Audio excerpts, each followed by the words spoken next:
For decades, Ron Howard was known as one of the nicest people in Hollywood. He rarely criticized anyone and almost never spoke badly about the people he worked with. That's why it caught so many people off guard when he finally revealed the names of two actors who bullied him when he was just 18 years old. And once you hear who they were, the story becomes even more unbelievable. But to understand why Ron Howard became a target, you have to go back long before Hollywood, long before Mayberry, back to a small farm in Oklahoma, where two young people dreamed of making it in show business. Ironically, the opportunity they spent years chasing would eventually be handed to their son. Newkirk, Oklahoma, sits near the Kansas border, surrounded by flat farmland, wheat fields, and endless wind. It was there, in November 1928, that Harold Ingle Beckenhold was born into a family that had farmed the land for generations. Like most boys growing up there, he learned the value of hard work early. His family was a mix of German, English, Scottish,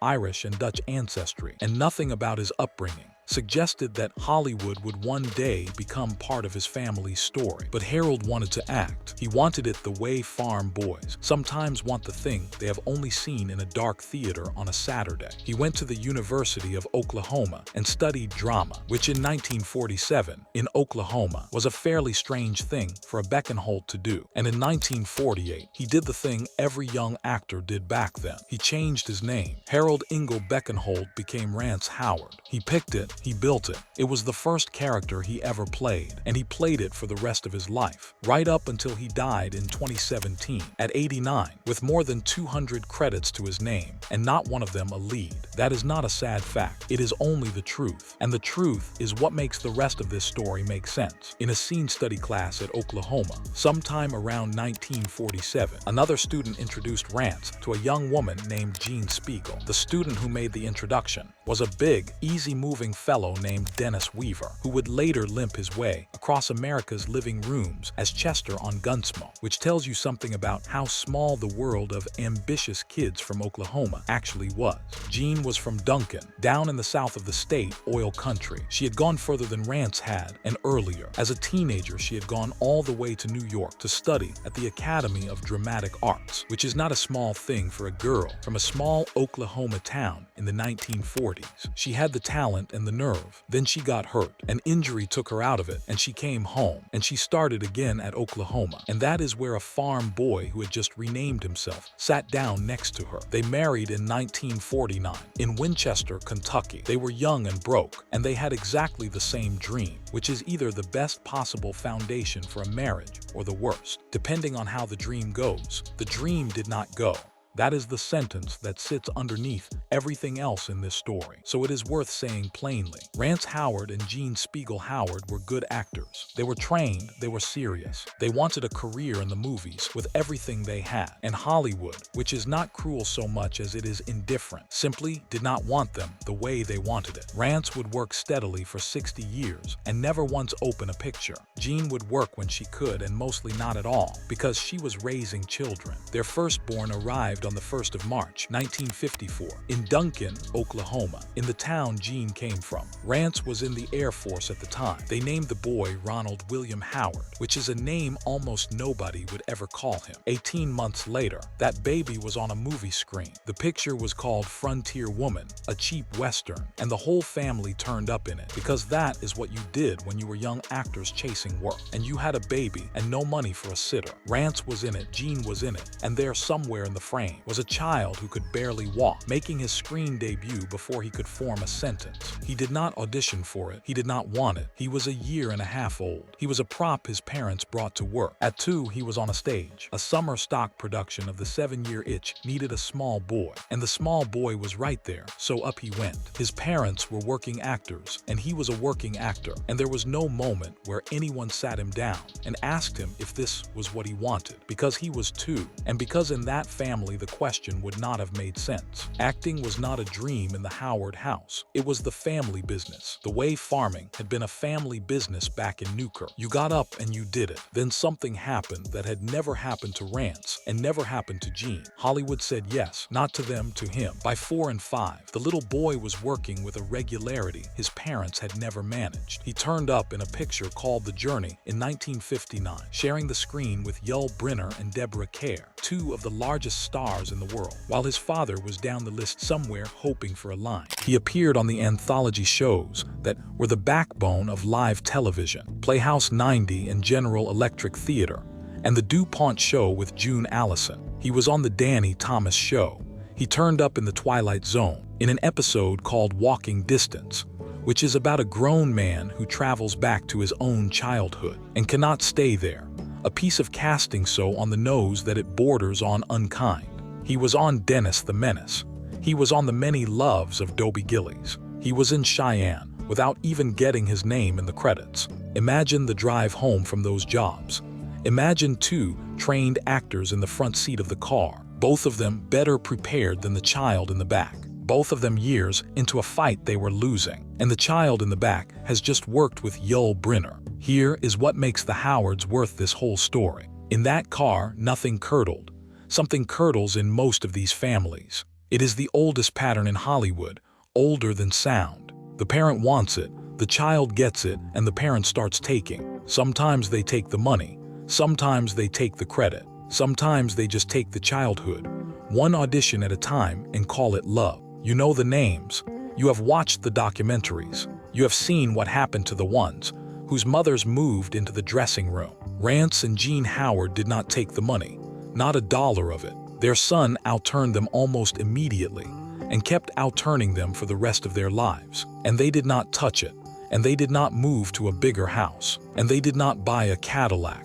And they did not quit their day work and start managing him. They stayed in Burbank. They stayed broke. They kept auditioning for their own parts and mostly not getting them. And they drove their child to his parts, and they went home, and they had dinner. There is a word for that, and the word is not saintly. The word is discipline. It costs something to watch your own dream walk past you in the body of your 6-year-old, and to keep your hands in your pockets. Rance Howard put his hands in his pockets and kept them there for 60 years. But protection has a shape, and the shape has edges, and the edges cut somewhere. Because the decision Rance and Jean made, the decision that saved their son from every cliché in the book, was the decision to make him normal. Public school homework, little league chores, a regular street in Burbank with regular kids on it. They would not let him live inside the business. They would not let him be raised by a studio. And that decision, the good one, the loving one, the one everybody praises, is the exact reason a 9-year-old boy in Burbank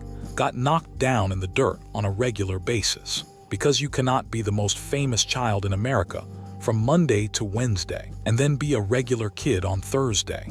The other children will not allow it. They have not agreed to the arrangement, and they have a very good instinct for the one kid in the yard who has something they do not. His parents built him a life with 2 doors in it. Behind one door, he was adored by 20 million people a week. Behind the other, he was a target. He walked back and forth through those doors for 8 years, and he learned something in the space between them that would take him half a century to say out loud. He learned that being loved by strangers is a debt, and the bill comes due in the schoolyard, and there is nobody to complain to, because on paper, you are the luckiest boy alive. He was 6 years old when the second door opened. In 1960, a producer named Sheldon Leonard had a problem, which is the way most great television gets made. He had a plan for a show, and the plan had fallen through, and now he needed a small boy, and he needed him fast. The idea was simple enough. Danny Thomas, who had one of the biggest sitcoms in the country, would drive through a little southern town, get pulled over for running a stop sign,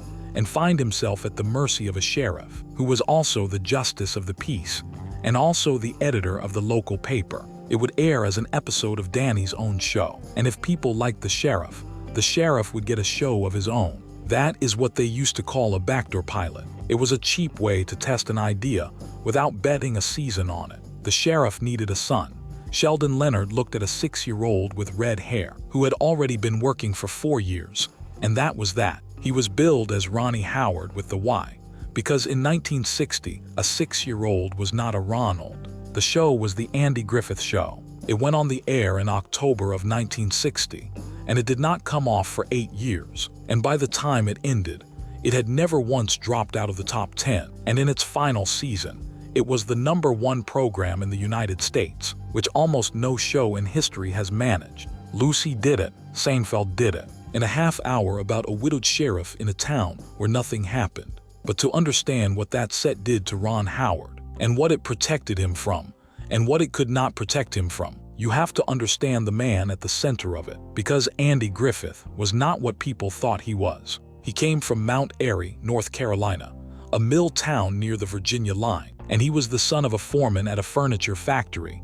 Poor. The kind of poor where the family lived with relatives for a while, because there was no house. He was mocked as a kid, called white trash by children whose families had a little more, and he never entirely got over it. And anybody who says a man gets over that has not met many men. He studied music. He wanted to be a Moravian preacher, and then he wanted to sing, and he ended up teaching high school music and drama in Goldsboro, which is where most stories like this end. Then in 1953, he recorded a comedy monologue about a country fellow who stumbles into a football game and cannot make head or tail of what he is watching. It was called What It Was Football, and it sold enormously, and it got him to New York. And New York got him to Broadway in no time for Sergeants, and Broadway got him to Hollywood. And in 1957, he made a picture called A Face in the Crowd for Elia Kazan, in which he played a drifter with a guitar who becomes a television star and then reveals himself in the last reel to be a monster. It is one of the most frightening performances any American actor has ever given. Watch it once, and you will never look at Andy Taylor the same way again. That charm, that warm, slow country charm, is a weapon in that film, and Griffith knew exactly where the weapon was, because he had built it himself out of Mount Airy. Then he took all of that, and he walked onto a soundstage at Desilu, and he spent 8 years being the kindest man in America. Here is the part that matters. When the show started, Andy Griffith was supposed to be the funny one. That was the whole idea. He was the comedian. He had the record and the Broadway hit. And the sheriff was going to be a country wit, dropping the punchlines, while the town played straight around him. He watched a few episodes and understood, faster than anyone else in the building, that it was not working. Don Knotts was funnier. Don Knotts was so much funnier that it hurt. So Andy Griffith did the single rarest thing a star has ever done in the history of television. He gave the jokes away. He handed his own laughs to his co-star and moved himself into the straight man's chair. And he stayed in that chair for 8 years because he could see that the show was better that way. He was not being generous, he was being right. But it looked exactly like generosity. And the difference between those two things is the whole secret of that program. The cost came in fast. Don Knotts won 5 Emmy Awards for playing Barney Fife. Frances Bavier won one for Aunt Bee. Andy Griffith, who ran the tone of the show, rewrote scenes on his feet, decided what was true and what was not, and gave away every good line he had, was never nominated, not once for 8 years, on a show that was never out of the top 10. It got to him. By the 5th season, he was asking out loud how long a program had to sit in the top 10 before anybody in this town would take it seriously. It never happened. He died in 2012, having never won an Emmy for the role that made him immortal, which is a fact that ought to be more famous than it is. So the man who taught Ron Howard how to be on a set was a man who had learned 2 things young and never unlearned them: that the way to win is to give the thing away, and that nobody will ever thank you for it. Ron Howard has been directing movies for almost 50 years now. Consider what he is known for. He gives everybody a good day. He does not need the best idea in the room. He hands the scene to the actor. He is called, in the polite version, a safe pair of hands, and in the impolite version, something worse. And the criticism is always the same criticism, which is that you cannot see him in his own films. He learned that at 6, from a man in a sheriff's uniform who had erased himself on purpose because it made the work better, and who was quietly furious about it for the rest of his life. The set itself was a strange little world, and the strangest thing about it was how ordinary it felt to the boy at the center.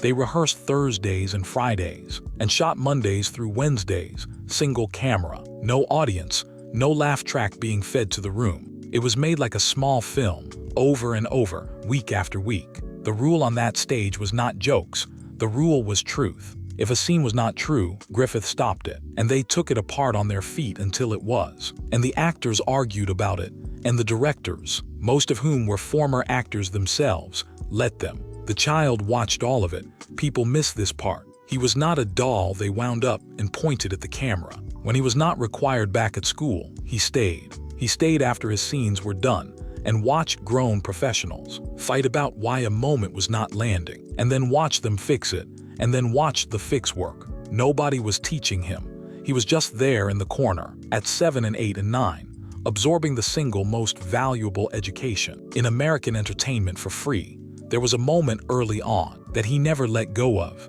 The script called for a turtle, a real one, or one that was supposed to be real, and it was supposed to be dead, and he had to react to it. What he had in his hands was plainly a toy. He was 5 or 6 years old, holding a plastic turtle, being asked to feel something about it, and instead of the moment being a chore, it turned into a game. That is what he remembered, that the whole business of it, the pretending, was allowed to be fun, that the adults around him were not grim about it, that a fake dead turtle in a boy's hands could be treated as a serious creative problem worth solving, and also as a lark. He said later that it taught him about imagination. What it really taught him was that a set could be a safe place, and that if a set is a safe place, people will do better work on it. And he has been building that same room ever since, on every picture he has ever made, for actors who have no idea why he is like that. His schoolhouse was a plywood box on wheels. That is not a figure of speech. Child labor law in California required a certain number of hours of instruction, and the studios complied the way studios comply, which was a one-room schoolhouse built out of plywood and mounted on casters so it could be rolled to wherever the child happened to be working that day. Math, social studies, whatever the state required, delivered inside a rolling box on a soundstage. Some days there were a couple of other kids in it. Some days there was one student, and the student was him. Occasionally, he had company that would make a certain kind of viewer sit up. Keith Thibodeaux, who the world knew as Little Ricky from I Love Lucy, turned up on the show playing Opie's friend Johnny Paul Jason. And there were the two of them, two of the most watched children in America, sitting in a plywood box on wheels doing long division. His brother Clint came along too. Clint Howard, born in 1959, 5 years behind, turned up in Mayberry as Leon, the tiny silent kid in the cowboy hat who wandered around, offering people bites of his peanut butter sandwich and never said a word. It was one of the great small gags of the whole run, and the child playing it was a Howard, and their mother was somewhere on the lot, and their father was standing just off camera. Rance was always standing just off camera. He was the coach. He ran lines. He worked the material at home, so the boy walked in ready, which is why Ron Howard almost never needed a second take, which is a genuinely astonishing thing for a child. But he was also, and more importantly, the wall. When the crew got loose around a 10-year-old, when the talk on the stage turned into the kind of talk grown men fall into when they forget a child is in the room, Rance Howard shut it down, not with a scene. He just made it stop. And once, very early, he did something that changed the show. Rance went to Andy Griffith with an idea about the boy's character. In 1960, there was a standard-issue television kid, and the standard-issue television kid was a smart aleck. He got the last word. He put one over on his father, and the studio audience howled, and the father stood there, looking like a fool. And that was the formula on half the shows on the air. Rance Howard, a farm boy from Newkirk, told Andy Griffith that Opie should respect his father, not fear him, respect him. Let the boy love the man and look up to him, and get the comedy out of the fact that the man is trying his best and does not always know the answer. It is such a small note. It is the entire reason that show still works 65 years later, and the reason people still tear up at it, because underneath the barber shop and the fishing hole, there is a father and a son who actually like each other, which almost nothing on television has ever bothered to show. Ron Howard did not learn his father had done that until he was a grown man. At a cast reunion decades later, sit with that for a second. His father quietly rewrote the emotional architecture of the most beloved family show in American history, and then went home and never mentioned it for 30 years to his own son, who was in it. That is the man. That is the whole man right there. The details of that childhood are the kind of thing that sound charming until you turn them over. The ice cream in the ice cream scenes was cold mashed potatoes, because real ice cream melts under the lights. So a small boy had to eat cold lumpy potatoes on camera and act delighted about it, take after take. That is a funny story at a dinner party. It is also a 9-year-old doing a professional actor's job, which is to lie convincingly with your face, while something unpleasant is in your mouth. Then there was the episode called Opie the Birdman, which aired in 1963, and which people who love that show tend to name first. Opie kills a bird with a slingshot by accident, and has to raise the babies, and has to let them go. It is 9-year-old acting of a kind you basically do not see. Then or now, here is how they got it. He needed to cry, and to cry honestly, over a dead bird that was not dead, and was not a bird. The family dog had died, so the boy thought about the dog. He reached back into a real grief that had actually happened to him, in his real house, to his real animal, and he pulled it up and put it on camera, on cue at 9 years old, because the script needed it. That is called sense memory. It is what they teach you at the actor's studio. Grown professionals spend years learning to do it, and many of them never can. He did it in the 3rd grade, because his father had shown him how, and because the scene needed it, and then he wiped his face and went back to the plywood box on wheels to finish his arithmetic. And there was one more thing he had to learn at 7. That was not on the state curriculum. He had to learn cursive, not for school. He learned handwriting, so he could sign his name for strangers. Think about what that means. Somewhere in Burbank, a 7-year-old sat down and practiced joining his letters over and over, the way children do. And the reason was not so he could write a book report. It was because grown adults were pushing paper at him and asking for a signature, and a printed name looks childish, and he was a professional. That is the whole thing in one image. A little boy practicing his penmanship so he can meet the public. He was making an unbelievable amount of money. The figure people repeat is that at one point, the boy was earning more than Sandy Koufax, who at that moment was the best pitcher alive, and in the middle of a famous fight with the Dodgers about being underpaid. That story has been passed around long enough that it may have grown in the telling, but the shape of it is true. A child in Burbank was outturning grown men who were the best in the world at what they did. The family did not move. They did not upgrade. When somebody came around with a plan to put his face on a line of children's clothing, an Opie brand for the department stores, the family said no. He was 8 or 9. He could have been a product. His parents decided he would not be one, and they gave up the money, and they went back to their house in Burbank. Around that same time, one of the actors on the show, Howard Morris, who played the wild mountain man Ernest T. Bass, and who also directed episodes, looked at the 10-year-old kid who kept hanging around the camera asking questions, and told him something. He told him he thought the boy could direct. 10 years old. On a soundstage in 1964, a grown man looked at a child actor and saw a filmmaker. Ron Howard has said that the whole experience felt utterly normal to him, and people usually take that as reassurance. It is not reassurance. It is the diagnosis. Of course it felt normal. It was the only childhood he had.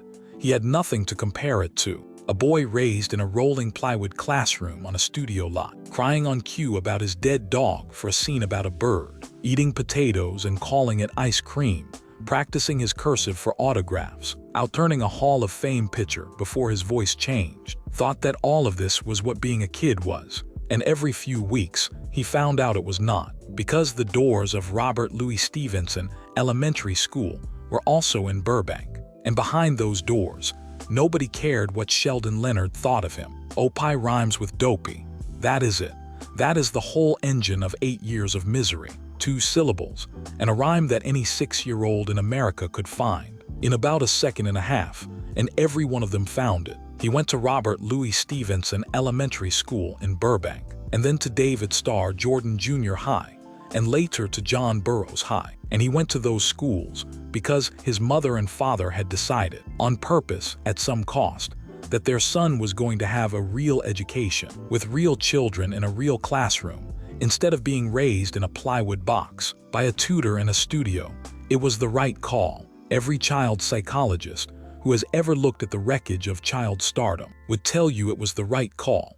It is the reason Ron Howard is Ron Howard, and not a cautionary tale with a Wikipedia section about his arrests. And it is the reason he got hit.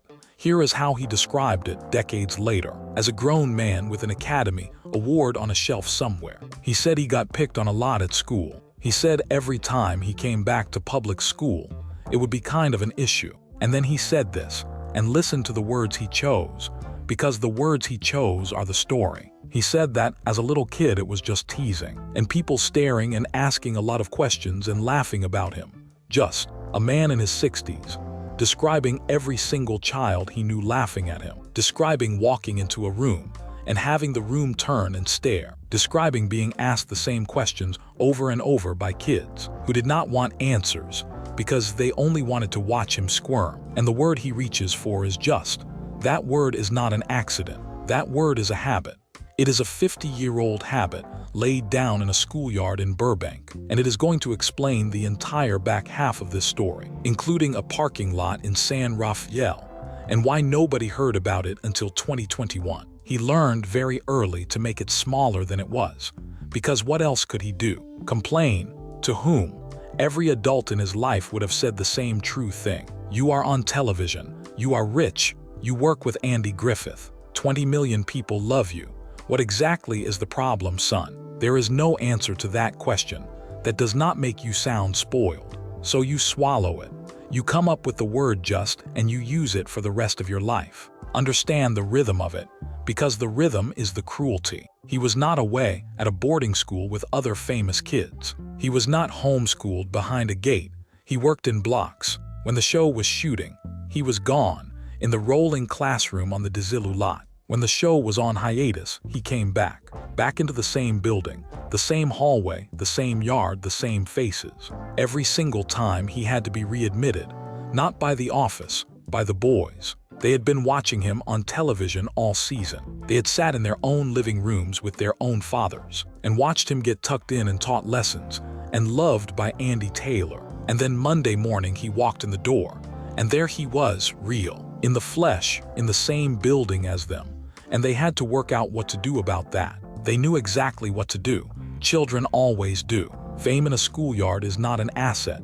Fame in a schoolyard is a challenge. It is an announcement that you think you are better, whether you have said one word or not. And the only way for the yard to correct that announcement is to put you back down where you belong. That is not evil. It is arithmetic. Children are ruthless little accountants, and the books have to balance. So they stared, and they laughed, and they asked their questions, which were never really questions. Do you really live in that town? Is Andy Griffith your dad? Are you rich? Say something, go on, do the voice. Do opie for us. And underneath every one of them, the same rhyme. Always the rhyme, dopey, dopey, dopey. And then eventually somebody hits you. There was a boy, bigger. He challenged Ron to a fight. The way it was done then, which was public and announced, and had a time and a place, so that everybody could come. And here is where you see the shape of the man for the first time. He did not throw a punch. He offered to wrestle instead. Think about that choice. He is a small kid. He knows he is going to lose. He is going to lose in front of everybody, which is the entire point of the exercise. And there is no version of the next 10 minutes in which he comes out on top. So he changes the terms, not fists, wrestling, which is the version where you can lose without your face coming apart, which is the version where the crowd still gets its show, and honor is satisfied, and nobody has to explain a broken nose to Sheldon Leonard. It is a negotiation. At 9 or 10 years old in the dirt, he is producing. He lost, of course he lost. That was always going to happen. And then the thing happened that changed how he understood other people for the rest of his life. The boy who beat him became his friend. Not a truce. A friendship, a real one that lasted. And when Ron Howard, years and years later, tried to explain what on earth had happened there, he landed on a sentence that is worth more than most of what has ever been written about bullying. He said the kid just wanted to measure him. That is it. That is the whole thing. He had not been attacked. He had been measured. The other boy did not hate him and had never hated him. The other boy had simply needed to find out something that could not be found out any other way, which was where this famous kid actually stood, whether there was anything under the red hair and the freckles besides a television show. And once he knew, once he had the number, the transaction was complete, and they could be friends because now they both knew the answer. Ron Howard figured that out as a child. He figured out that people who come at you are usually not trying to destroy you. They are trying to find out what you are. Hold onto that sentence. In about 9 years, 2 grown men are going to throw glass at his feet in a parking lot. and he is going to reach for the exact same explanation, and he is going to be right, and it is going to cost him nothing to forgive them, because he sorted this out in the 4th grade in Burbank. The schoolyard did other damage that did not heal as neatly. He was, by his own description, a mediocre student through elementary school. Not stupid, not incapable, mediocre, unmotivated. Things improved a little around the 7th and 8th grade, but for years he was a kid who could not get traction in a classroom. You can see why.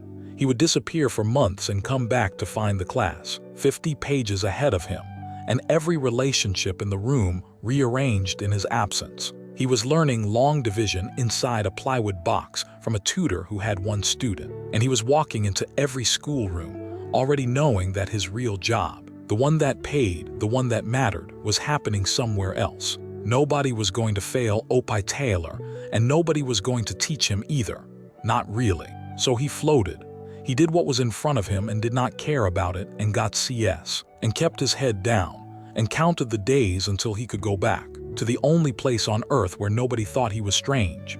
The soundstage. That is the piece to hold on to, and it is the piece that explains the whole rest of his life. Ron Howard's childhood contained exactly 2 safe places. His house, where his mother and father made him do chores and did not spend his money and treated him like a boy, and a soundstage at Desilu, where grown professionals took him seriously and never once mentioned his hair. Everywhere else was the yard.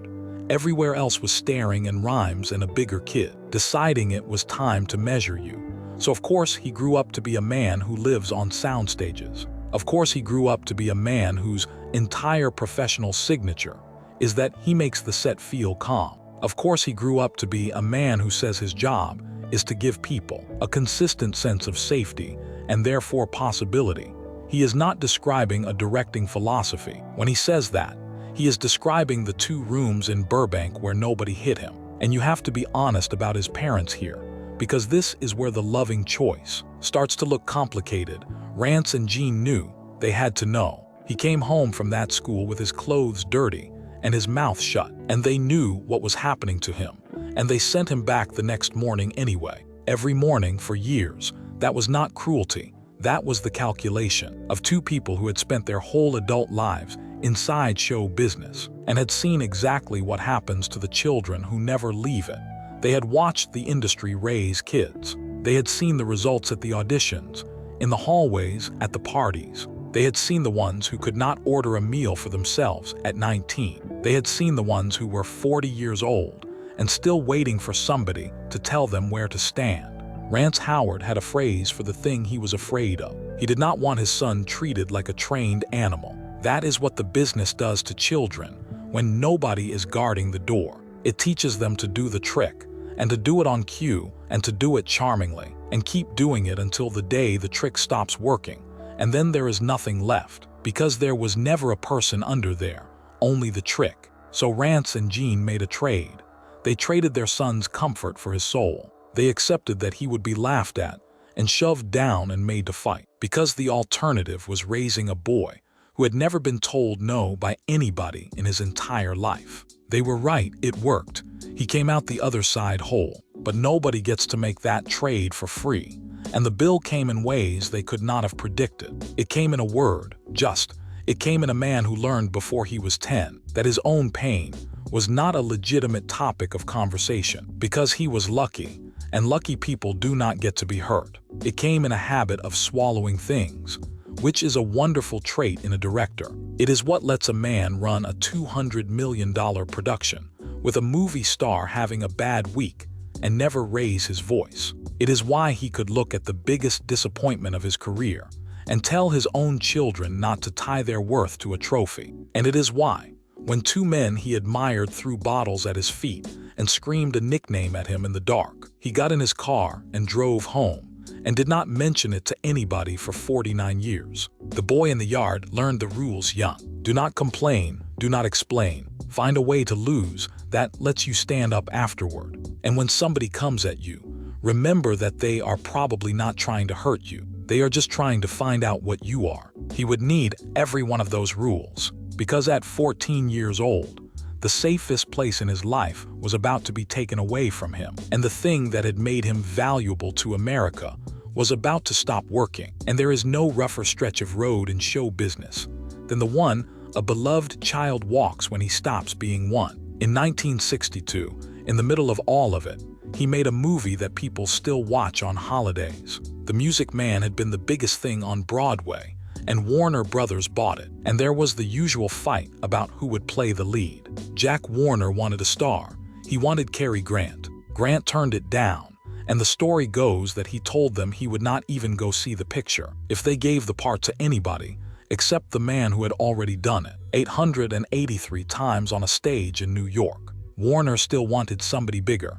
Frank Sinatra was floated. Meredith Willson, who had written the thing, dug in and fought for his man and won. So the part went to Robert Preston, who was 43 years old and had spent 20 years in Hollywood being nobody's first choice for anything. That is not an exaggeration. Preston had been a contract player since the late 30s. He had made pictures with Gary Cooper and Barbara Stanwyck, and never once been the reason anybody bought a ticket. 2 decades of solid, respectable, invisible work.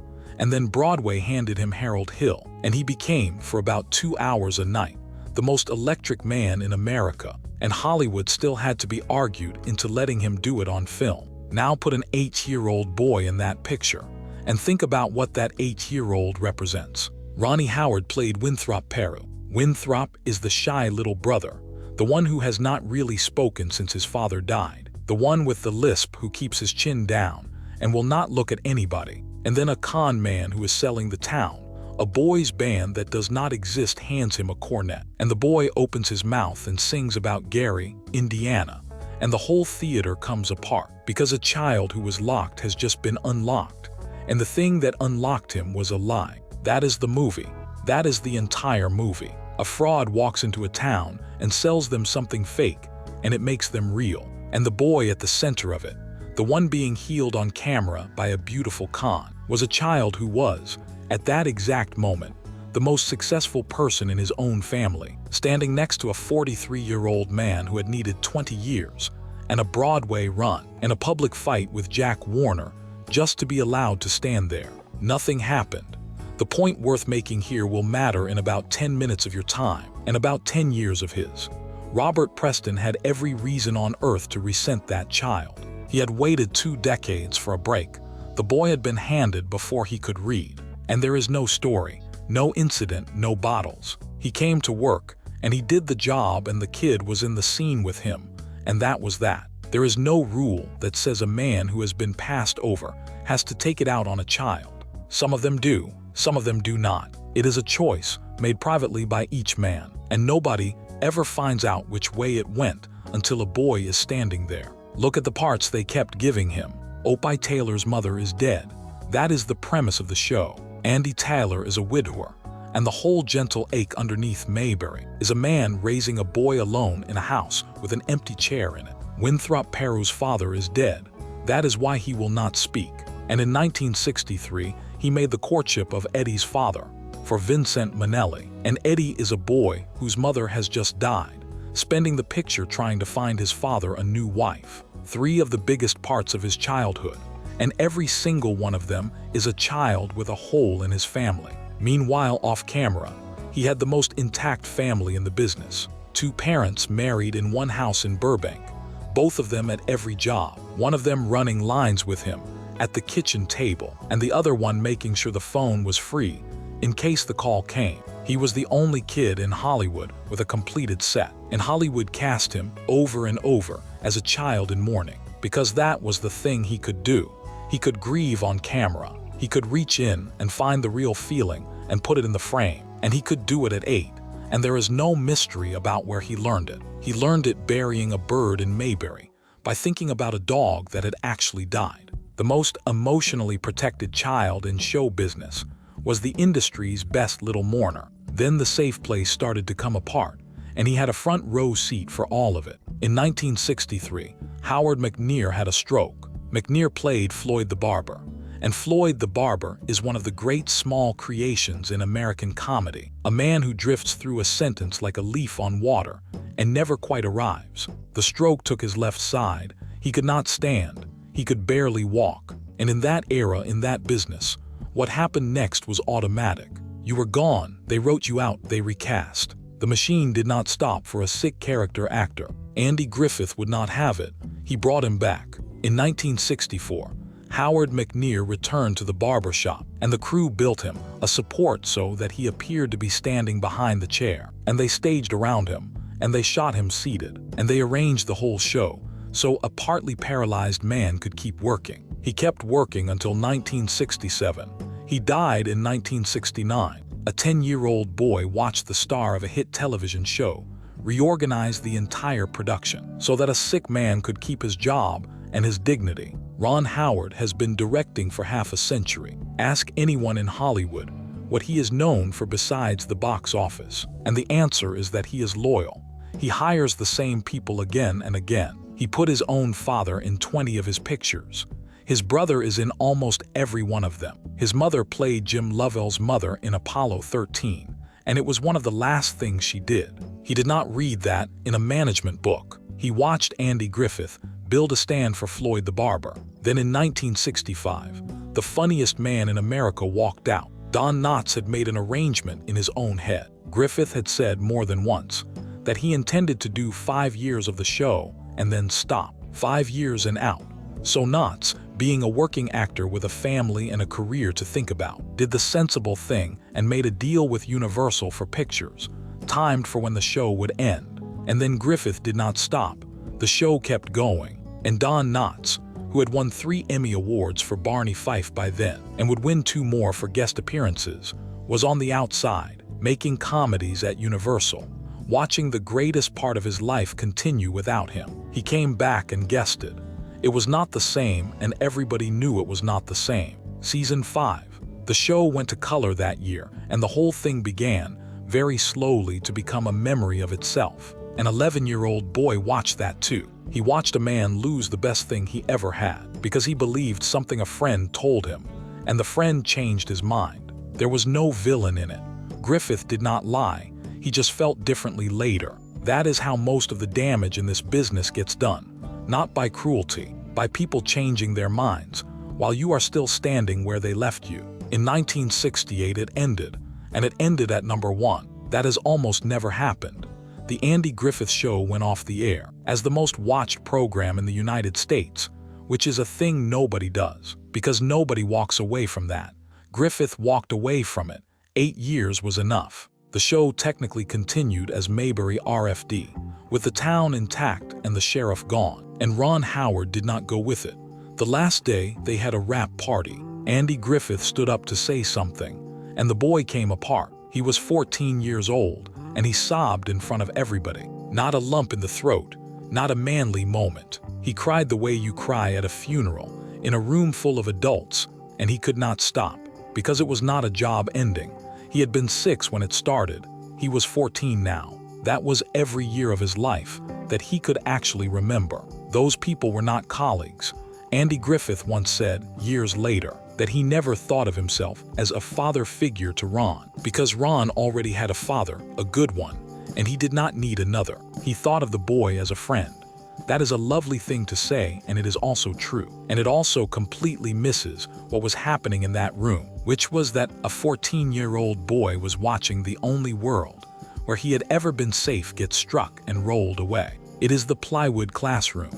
It is the barber shop and the courthouse and the fishing hole. It is the whole thing, gone in an afternoon the way sets always go, which is fast and without ceremony, because there is another show coming in Monday. And then it got worse, because he was 14. Here is the arithmetic of child acting, and it has never changed, and it never will. Your asset is that you are a child. That is the product, not your talent, not your training, your smallness, your voice before it drops, the thing on your face that makes a nation of adults go soft. And then it goes away. It goes away on a schedule you do not control, and there is no appeal.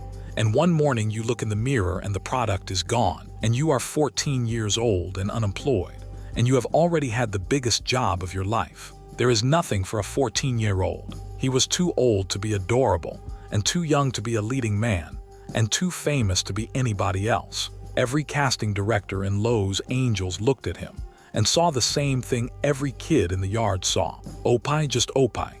He could have walked in with a Russian accent and a limp, and they would have seen a small boy in a striped shirt walking to the fishing hole. So he went to high school, full-time, John Burroughs High School, Burbank, California, which is the kind of place where nobody is impressed by anything, and where the same yard was waiting that had always been waiting. And he did something there that tells you exactly who he had decided to be. He tried out for the basketball team.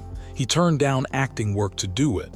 Let that land. A child actor whose entire economy depends on saying yes when the phone rings, whose parents had built the whole household around keeping that line open, said no to paying job so he could go stand in a gym with a bunch of kids from Burbank and try to make the team. He was not very tall. He was not going to the NBA. That is not what it was for. It was for the thing every kid in that building had, and he never had, which was belonging to something that had nothing to do with television. He became co-editor of the school newspaper, which in hindsight is almost funny. The most watched child in America, sitting in a room after school deciding what the story was, what went on the front page, what got cut. He was learning to direct, and he thought he was doing extracurriculars. And in an English class he saw a girl. Her name was Cheryl Alley. She was not, apparently, immediately available to be swept off her feet by Opie Taylor, which is very much to her credit. So he did what he had been doing since he was 6, which was prepare. He worked out her routes home. He learned where she walked and when, so that he could happen to be there, so that he could offer her a ride. That is not a boy following his heart. That is a boy running a production schedule. He did his homework on her, the way his father had taught him to do his homework on a scene. He proposed more than once before she said yes. They married on the 7th of June, 1975, when they were both 21 years old. They are still married. It has been more than 50 years, in an industry where 50 months is a long marriage, and he has cast her in tiny parts in nearly every picture he has ever made. And he calls her his good luck charm, and he means it. But that was later. In the early 1970s, he was a teenager with a famous face and no work, sitting in a high school in Burbank, and the business had essentially finished with him. Not entirely, he worked. That is the thing about being a Howard.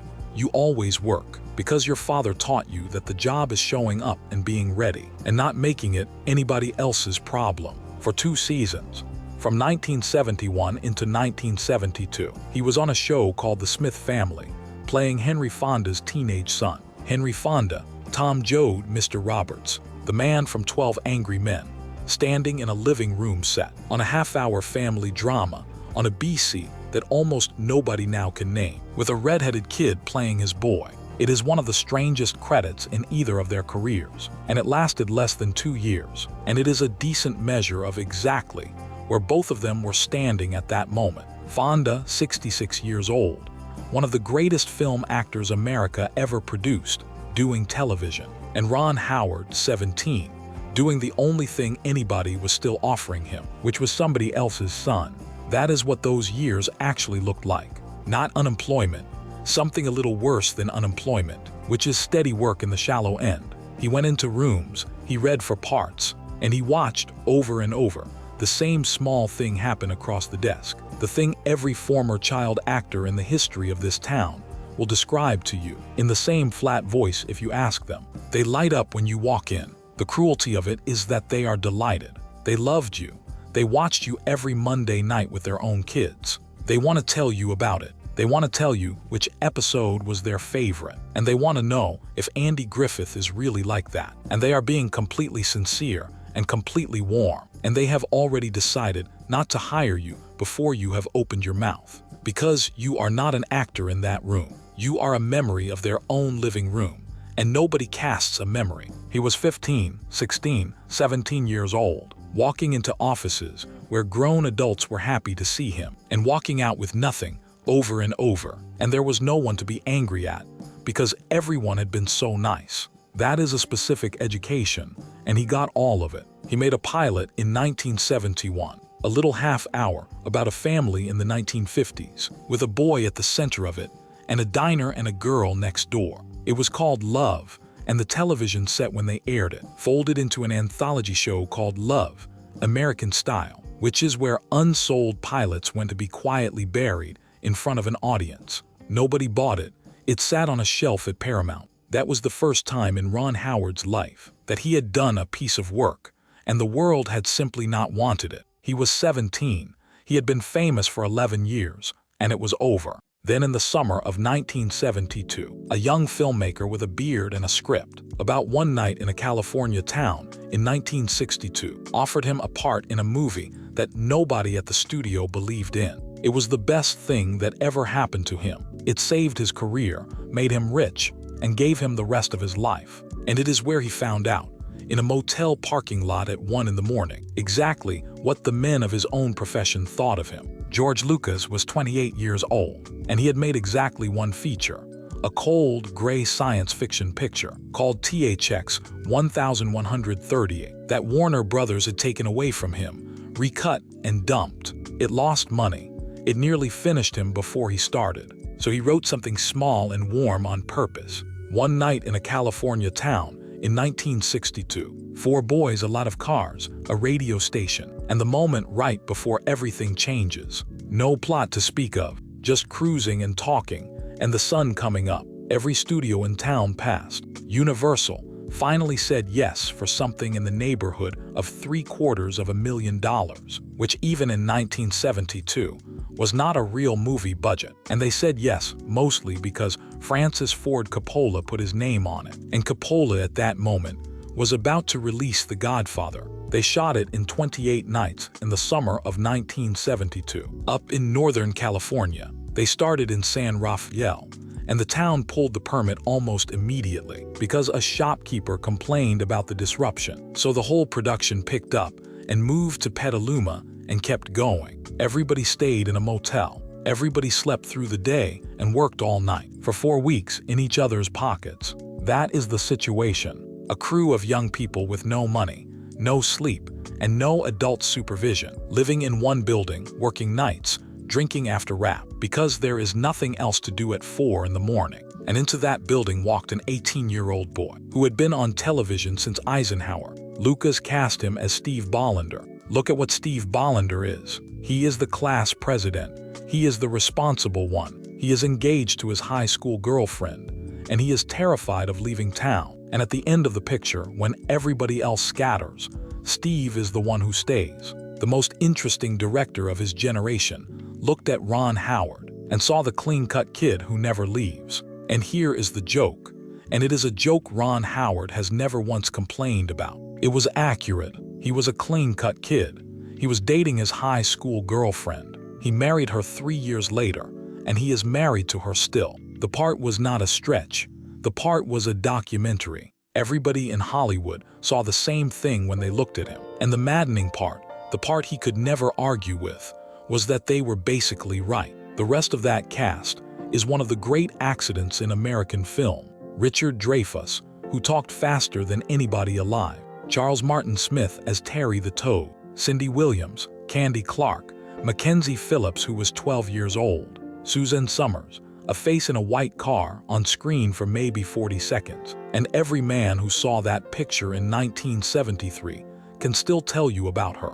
And 2 men who are the reason we are here. Harrison Ford was born in Chicago in 1942, which made him 30 years old that summer. He went to Ripon College in Wisconsin and took a drama class. The story goes, to get over being shy, and it took hard. He came to Los Angeles in 1964 and got into a new talent program at Columbia at $150 a week, which was the studio system's last gasp, a little assembly line for turning good-looking young people into contract players. Then came the meeting. He had done a bit part, a bellhop, a few seconds of screen time, and an executive called him in to explain the facts of life to him. The story Ford has told for 50 years is that the man used Tony Curtis as the example. Tony Curtis, the executive said, once delivered a bag of groceries in a picture, and you took one look at him and you knew. You knew that was a movie star. And then he looked at Harrison Ford and told him he did not have it. Ford has said his reply, out loud or in his head depending on the telling, was that he thought the point was that you were supposed to believe the fellow was a grocery delivery boy. The whole man is in that one sentence. At 24, broke with no leverage, being told by a studio executive that he had no future, and his instinct was not to apologize. His instinct was to argue that the executive did not understand acting. They dropped him. He went to Universal for the same 150 a week and did the same bits. A young man in an episode of Ironside, a young man in an episode of Gunsmoke, a young man being fine and forgettable and going home. And then he quit. He was around 27, 28 years old with a wife and children, and he looked at the arithmetic and he stopped. He taught himself carpentry out of library books. He got good at it, seriously good. The kind of good where people recommend you. He built a recording studio for Sergio Mendes.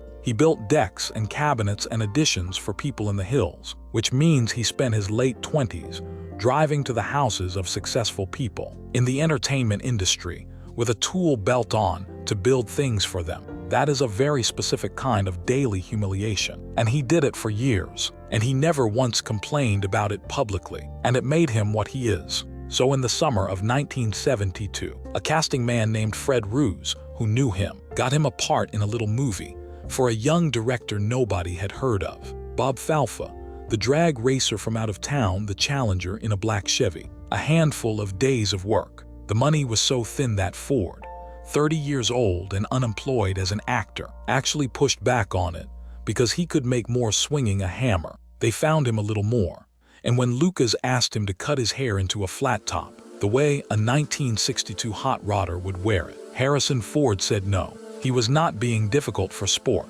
He had grown his hair out. He had a life, and he was not going to shave his head for $100 and a week's work in a movie that would probably never come out. So they put a cowboy hat on him. That is why, in one of the most carefully observed period films ever made, the drag racer at the end is wearing a Stetson that makes no sense at all. Because a broke carpenter would not cut his hair. Understand what that tells you. Every single actor in that parking lot needed the job. Harrison Ford was the only one who behaved as though he did not. It cannot be taught and it cannot be bought. And it is the thing that made him, 5 years later, the biggest movie star in the world. He does not need you. It comes off the screen in waves.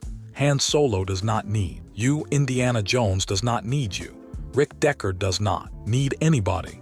That quality is not a technique. It is a real feature of the man. And it had been beaten into him by a decade of people telling him no. But in the summer of 1972, it had not paid off yet. In the summer of 1972, it was just a 30-year-old man with splinters in his hands and a bad attitude about a haircut standing in a motel parking lot, watching an 18-year-old walk to a car the 18-year-old had bought with his own money. Paul Le Mat was 26. He was born in New Jersey in 1945 and raised out west. And before he was an actor, he was a boxer. Golden gloves, which is not something you can fake and not something you ever entirely put down. He studied his craft seriously, and Lucas handed him the best part in the picture. John Milner is the fastest man in town. He drives a yellow Deuce coupe and nobody has ever beaten him, and he owns the streets after dark. He is the coolest thing in a movie made entirely out of cool, and he is finished and the movie knows it. The genius of the part is that Milner is 22 years old and he has already peaked. The kids are getting younger, the cars are getting faster, and he is going to be racing on that same strip when he is 35 with nothing else to show for it. He spends the whole night driving a 12-year-old girl around because everybody his own age has moved on. He is a legend of a place that is about to stop existing. At the end of the film, white text on a black screen tells you what happened to all of them. And the first one, it tells you about is John Milner, killed by a drunk driver in December of 1964. Paul Le Mat won Golden Globe for that performance, Most Promising Newcomer. He earned it. Then in 1980, he starred in Melvin and Howard for Jonathan Demme and won another Golden Globe, this time for lead actor, and he was extraordinary in it. And that was more or less that he worked. He has worked for 50 years. He is a good actor and he has never stopped being one. And you have seen him 100 times and could not name him. He never became Harrison Ford. He never became Richard Dreyfuss. He got handed the best part he would ever be handed at 26 years old. And it was a part about a man whose best days were already gone. Nobody knew that yet. In August of 1972, Paul Le Mat was the coolest guy in the coolest movie, nobody had seen, and he was living in a motel with a bunch of kids working nights with the whole world in front of him. That motel had a swimming pool, and the things that happened around it have become part of the folklore of American film. Lamat threw Richard Dreyfuss into it, and Dreyfuss came out of the water with a cut on his forehead that had to be worked around for the rest of the shoot, which on a 28-night schedule with no money is not a prank, it is a crisis. Harrison Ford climbed the motel, signed up the whole thing, and had to be talked back down. That is the atmosphere, not evil. Young men with no money and no sleep, doing what young men with no money and no sleep do, while a very serious 28-year-old in a beard tried to shoot a movie around them. Understand what a night shoot does to people. It takes the ordinary machinery of being a person and it turns it upside down. You wake at 4 in the afternoon in a dark motel room with the curtains taped shut. You eat what they are calling breakfast. At 6 in the evening, you work from dark until the sky starts going gray in the cold, standing on a street that has been dressed to look like 1962, surrounded by cars and lights and cables, while the same 4 songs come out of the same speakers for the 11th hour. And then you rap and it is 4 in the morning and the sun is coming up and you are wide awake and full of adrenaline, and there is nowhere on earth to put it. So you go back to the motel, and the motel has a pool and somebody has beer. That is not debauchery, that is arithmetic. 4 weeks of that will turn a group of well-behaved strangers into something like a crew on shore leave. And it happened on that picture the way it has happened on every night shoot in the history of the medium. And it is the reason those stories exist. Now put the 18-year-old in it. He did not drink. He was not staying up. He had a girlfriend at home in Burbank and a plan and a father in his head. When the sun came up and everybody else went to the pool, Ron Howard went to bed because he had another day of work coming in. His job was to be ready, which is admirable and which is also in that particular building at that particular hour. An accusation. You cannot be the one sober person at 4 in the morning without everybody else in the room noticing. You do not have to say a word. You do not have to disapprove of anything. Your existence is the disapproval. And when the person doing it is a teenager, and the teenager has been on television since he was 6, and the teenager is polite and prepared and pleasant and goes to bed, and you are 30 years old with a hammer in your truck and no career at all, the thing that builds up in your chest is not something you would necessarily be able to name. It only needs a name later. In the moment, it just needs a bottle, and it is worth being honest about who they were, because this is where a lesser story would hand you a villain and be done with it. Harrison Ford was not a bad man. He was a 30-year-old who had been told, professionally and repeatedly, for 7 years that he was nothing. He had a family. He had a mortgage. He had put his ambition in a box and gone to work with his hands. And then somebody threw him a bone, and he took the bone because he needed the money, and it did not even pay as well as carpentry. Paul Le Mat was not a bad man.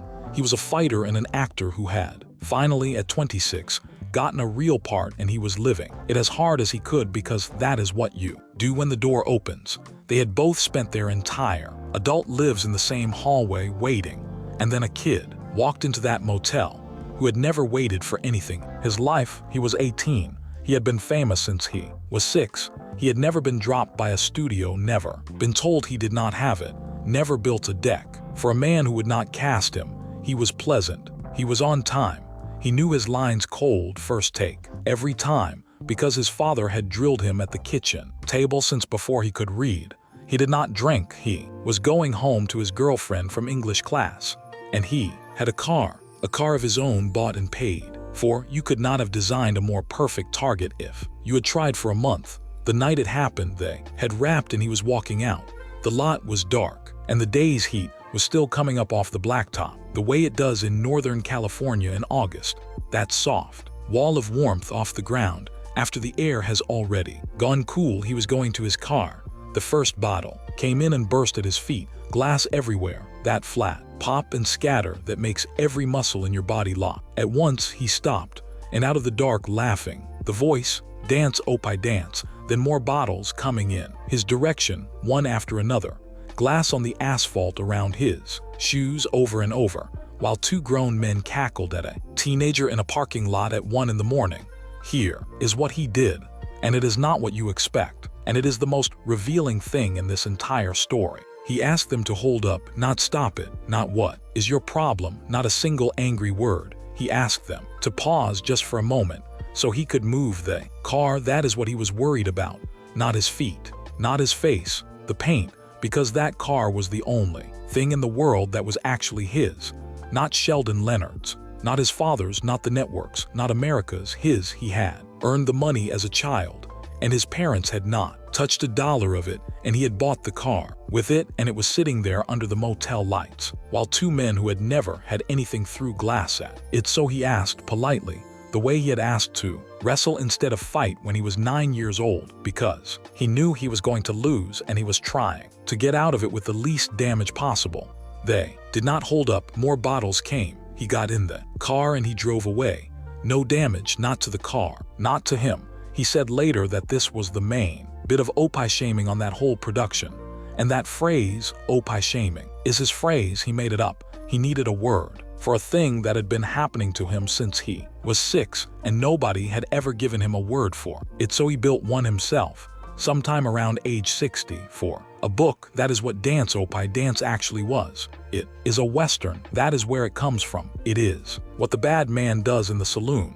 He shoots at the sodbuster's feet and makes him hop while everybody laughs. It is one of the oldest images in American movies, and every single person in that parking lot had grown up on it. They were not throwing bottles. In the story they were telling themselves, they were firing rounds into the dirt at a man's boots, and the boy they were doing it to was the son of a man who had spent his whole career playing sheriffs. Rance Howard made his living such as it was in exactly those pictures, wearing exactly that badge, playing the man who walks in and stops it. There was no sheriff in that parking lot.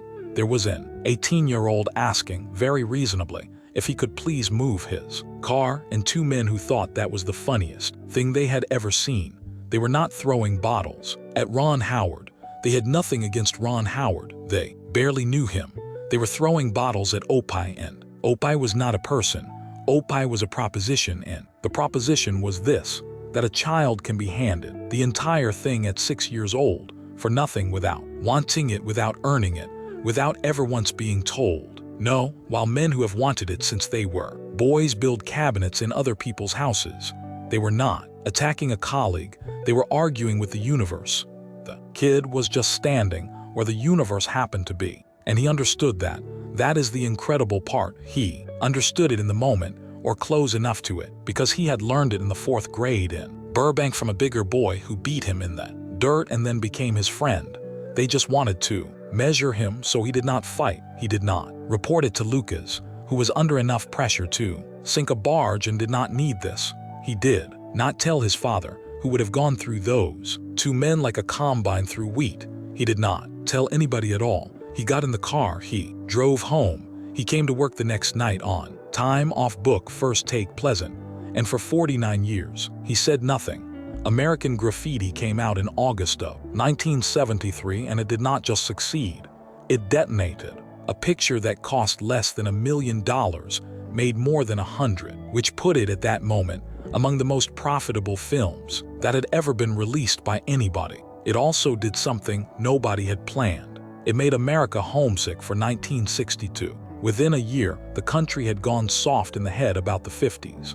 Doo-wop was back on the radio. Grease was on Broadway, and somebody at a BC remembered that there was an unsold pilot sitting on a shelf at Paramount, a gentle little half-hour about a family in the 1950s with a boy at the center of it, which had been buried inside an anthology show 2 years earlier. Because nobody wanted it, they pulled it off the shelf, which means the movie that got him bottled in a parking lot is the exact same movie that made him a millionaire. That is not irony. That is just how it works. The same event does 2 things at once, and you do not get to keep only the half you liked. He had to audition again. Sit with that. He was the star of the pilot. He was the star of the biggest sleeper hit in the country, and a BC still was not sure about him and made him come in and screen test for a part he had already played. Gary Marshall directed that test and fought for him and got him in. Gary Marshall was a kid from the Bronx, off the Grand Concourse, an asthmatic child who spent so much time sick in bed that he learned to entertain himself and then everybody else. He played drums. He wrote jokes for Jack Paar and Joey Bishop, wrote for the Dick Van Dyke Show, and produced The Odd Couple. He was a mechanic. He knew where the laugh was the way a plumber knows where the leak is. He was never once in his entire life taken seriously as an artist, and he did not care in the slightest because he had figured out early that warmth outsells cleverness, and he was right about that for 40 years. Ron Howard has said something about that period that people tend to skip past, which is that part of the reason he took the pilot in the first place had to do with the draft. The war was still on, and boys his age were being called, and a young man in Los Angeles in the early 70s had that in the back of his mind the whole time. It is a small detail. It is also a reminder that this was not a career move made from a position of comfort. He was a teenager doing math about his own life. Happy Days went on the air in January of 1974. The first 2 seasons are not the show you remember. They were shot single camera, no audience, gentle, warm, small. Richie Cunningham and his mother and father and his sister, and a diner and a girl and a lesson. It was Mayberry with hot rods, which makes sense because the kid at the center of it had been raised in Mayberry, and it was the only way he knew how to work. It did modest numbers. It was up against Good Times and it was losing, and by the second season, the show was in real danger of being canceled, so they retooled it. In 1975, they went to 3 cameras and a live studio audience, and they took a minor character in a leather jacket who had been standing in the background, and they moved him to the front of the room. Henry Winkler was born in Manhattan in 1945 to German Jewish parents who had gotten out of Berlin in 1939, which is to say they got out at the last possible moment, and everybody knew it. He was a child who could not read properly, and nobody knew why, because in 1952, nobody had a word for dyslexia. So he was told what children like that were always told, that he was lazy, that he was stupid. His own parents had a name for him, and the name was German, and it meant dumb dog. He got into Emerson. Then he got into the Yale School of Drama, which took something like 25 people out of 2,000 who applied, and he could barely read the sides. He is a classically trained stage actor. He can do Shakespeare. He is also 5'6", and he put on a leather jacket and became the coolest man in the history of American television. The fonts went off like a bomb.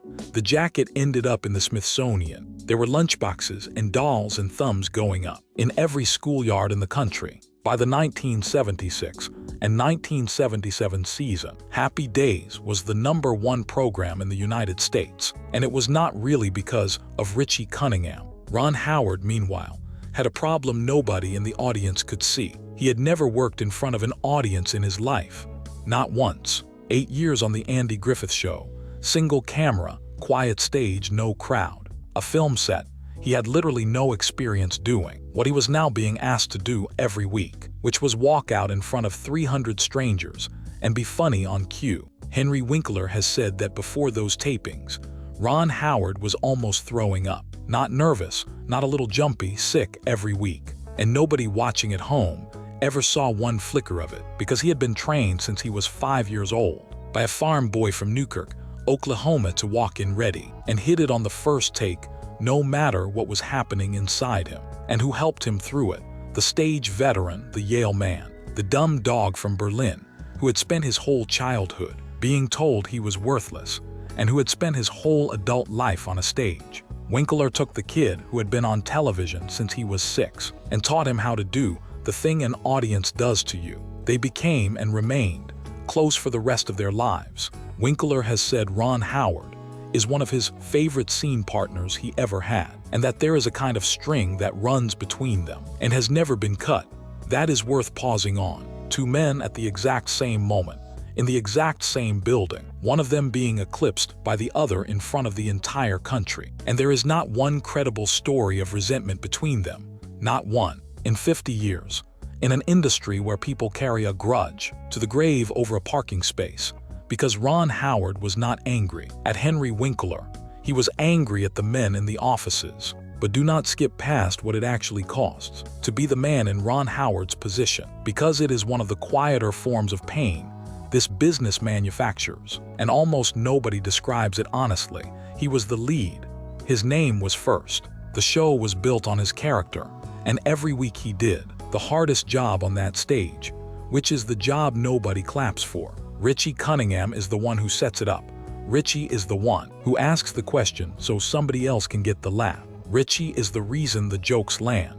And the audience does not know that. And the audience is not supposed to know that, because if they knew it, the whole thing would stop working. And every single Friday night for years, 300 people would come into that studio, and they would scream when Henry Winkler walked out. Not applause, screaming, the kind of noise that comes from somewhere below the ribs. And then they would settle down and be perfectly pleasant to the nice, red-headed boy from the television, and be glad to see him and mean it. They loved Richie. Nobody screams for the person they love. They scream for the person they want. He was 22 years old, and he had been that boy in the room since he was 6. And now he was watching a version of it happen every week to somebody standing 4 feet away from him.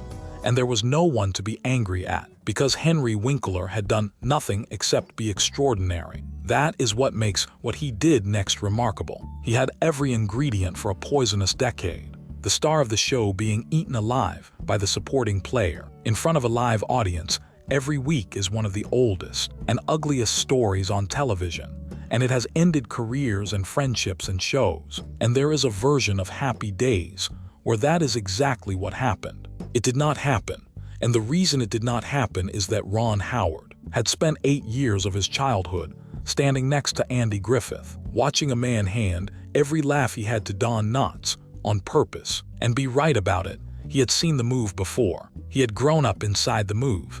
He knew what it was for. So he did what his television father had done. He set it up. He handed it over. He made the other man look better than he already was. And he let the show be the show. And then somebody in an office decided that meant he did not matter. Here is what the men in the offices did. Fonzie was selling. Fonzie was moving product at a rate that made grown executives lightheaded. So somebody at a BC or Paramount or both had an idea, and the idea was to rename the show Fonzie's Happy Days. And they came to Ron Howard with it, and they were not stupid about it. They brought a sweetener, more money, and more to the point, the thing he actually wanted, which was a chance to direct. He said no. He said it flat. He has explained it since, and his explanation is one of the few times in his entire public life that he has admitted to having an ego at all. He said his ego would not allow it. He had signed on to a show called Happy Days with him at the center of it, and if it was going to become somebody else's show with his name in the second position, he would rather go back to film school. And then he said the part that matters. He was not bluffing. Gary Marshall backed him. The title stayed. Now look at that from a little distance and tell me what you see. A man is walking to his car. Something comes at him out of the dark, and he asks them politely to hold up. It is the same scene. It is exactly the same scene, only this time the parking lot is a conference room, and the bottles are a contract, and the voice in the dark is a network. And this time at 22, he has just enough leverage to make it stop. He has said that the business side of that show carried what he called a disrespectful disregard. That is a careful phrase from a careful man. What it means is that they thought he was furniture. They thought he was the boy in the striped shirt. They thought he was a mascot, and mascots do not get a vote. He had been getting that message since the 4th grade, once in a schoolyard from a bigger boy, once in a parking lot from 2 actors, once in a boardroom from a network. Same message every time in different clothes. You are a thing we own. You are not a man. And every single time he answered it the same way, not with rage, with a quiet, immovable, completely unbluffing no. He wanted to direct. He had wanted it since Howard Morris told him at 10 years old that he could. And when he started telling people, the town patted him on the head. Almost nobody talks about this part. Ron Howard at 22, the star of the #1 show in America, went around Hollywood saying he wanted to direct a movie, and grown men in offices smiled at him and told him that was wonderful, and that in another 10 years, maybe 15, when he had a little more life under his belt, they were sure he would do just fine. 10 or 15 years. He had been on professional sets for 20 already. He had spent his entire childhood in the corner of a soundstage, watching adults break scenes apart and put them back together. He had more hours in a studio than most of the people. Telling him to wait had years on the planet. They were not being cruel. They were being certain. They looked at him and they saw Opie, because that is what everybody had always seen. And Opie does not direct, Opie waves. So he went to the one man in Hollywood who did not care what anybody looked like. Roger Corman was born in Detroit, took an engineering degree at Stanford, spent a term at Oxford studying English literature, and then went into the drive-in business and never looked back. He made pictures faster and cheaper than anyone in the history of the medium. He famously shot The Little Shop of Horrors in about 2 days and a night because he had a standing set and did not want to waste it. And he gave the first real job to a list of people that is genuinely difficult to believe. Francis Ford Coppola, Martin Scorsese, Peter Bogdanovich, Jonathan Demme, James Cameron, Jack Nicholson, Bruce Dern. Corman did not care about your credits or your image or your reputation. He cared whether you could bring a picture in on time and under budget. And if you could, he did not care if you were 19. The deal he offered Ron Howard was simple and slightly insulting and completely fair. Star in a cheap car chase picture called Eat My Dust, which Corman knew would print money because Happy Days was the #1 show in America, and Richie Cunningham crashing cars was an easy sell. Do that, and Corman would let him direct one. He did it, it made a fortune. And in 1977, Ron Howard directed his first feature, Grand Theft Auto, which he wrote with his father. Read that again. His first movie, the one he had been waiting his whole life for. He wrote with Rance, the farm boy from Newkirk who never got a lead, sitting down with his son to write the picture that would finally get the son out of the striped shirt. And Corman being Corman, when Ron came to him and asked for 1 extra half day to fix something, Corman told him he was welcome to come back and shoot it. The crew, however, would not be there. That is not a man being unkind. That is a man telling you the truth about the economics of the picture, which was the only kindness Roger Corman had to offer, and the most valuable one anybody ever gave Ron Howard. Every director who came out of that shop says the same thing about him. He never lied to you about the money. He never wasted $1. That was his gift.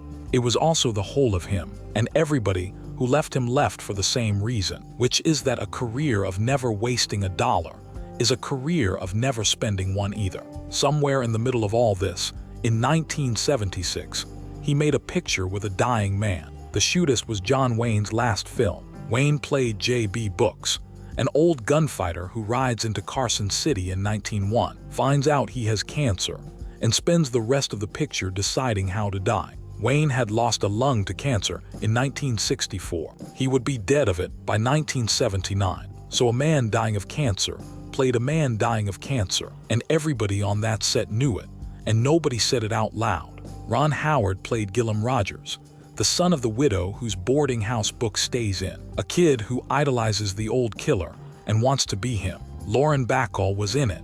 James Stewart was in it. Richard Boone, Harry Morgan, John Carradine. It is a picture full of men and women at the end of something, made by people who were at the end of something. Wayne was the biggest star in the history of American movies. He was in physical pain.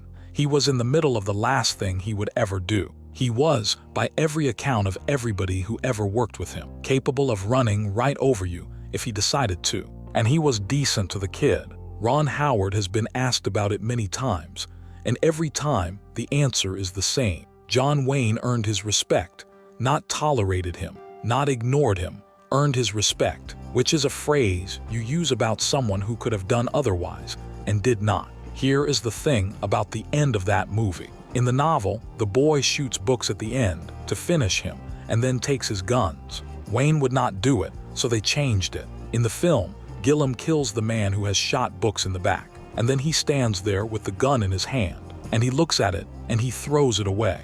And John Wayne, dying on the floor of a saloon, in the last shot of the last picture of the greatest career in American film, looks at the boy who threw away the gun, and he nods. The boy was Ron Howard.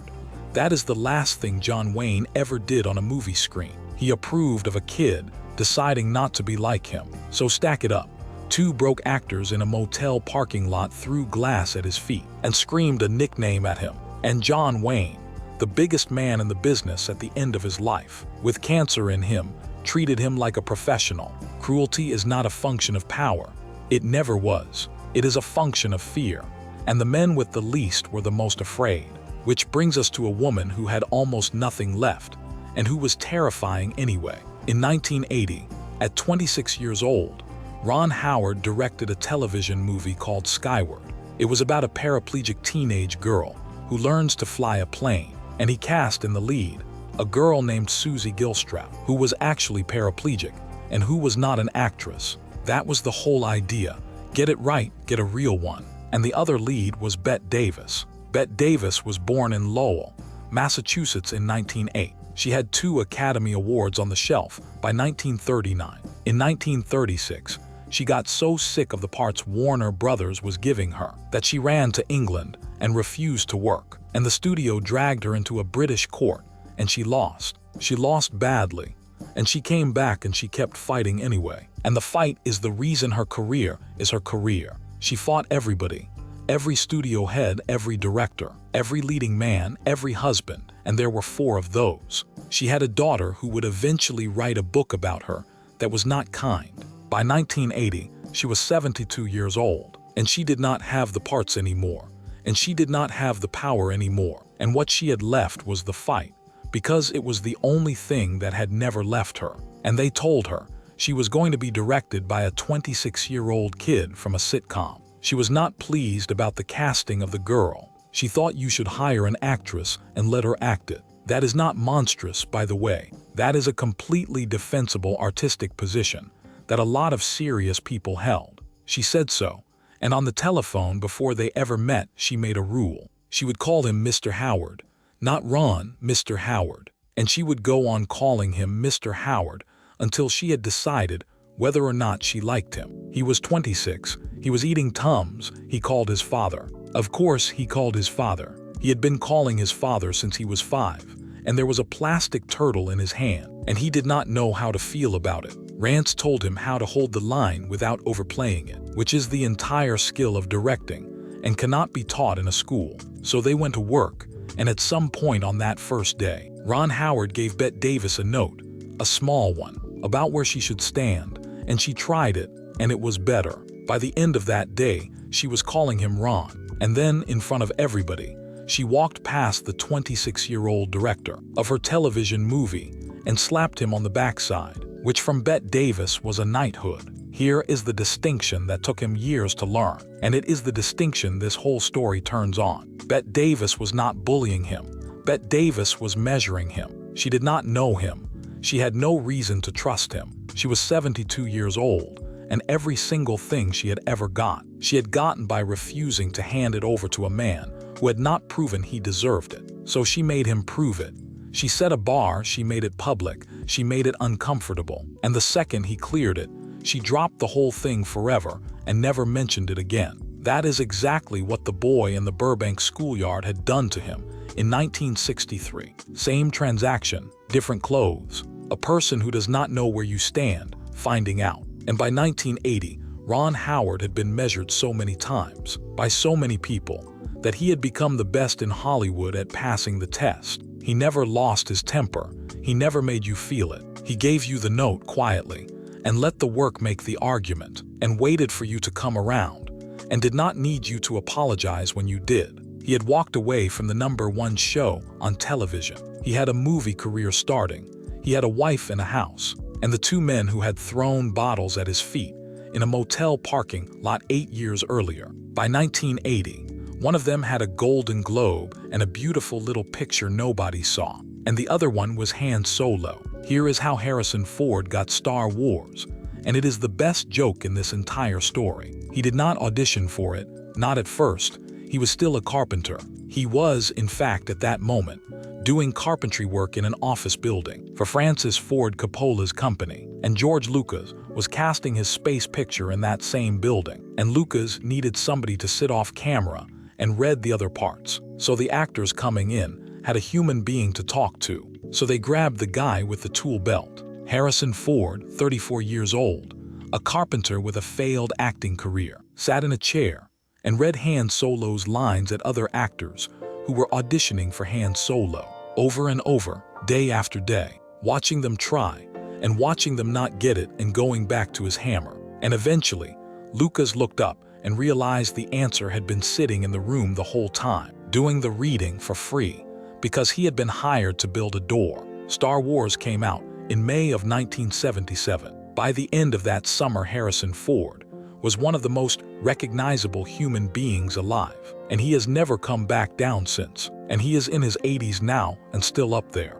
The executive at Columbia told him he did not have it. It took 11 years and a hammer and a door to prove that man wrong. And Ford has told the story for 50 years with a kind of dry, patient relish that is very hard to argue with. So consider what happened to the man who threw the bottles. 5 years after that motel parking lot, the world handed him the exact thing. It had been withholding since he was 22.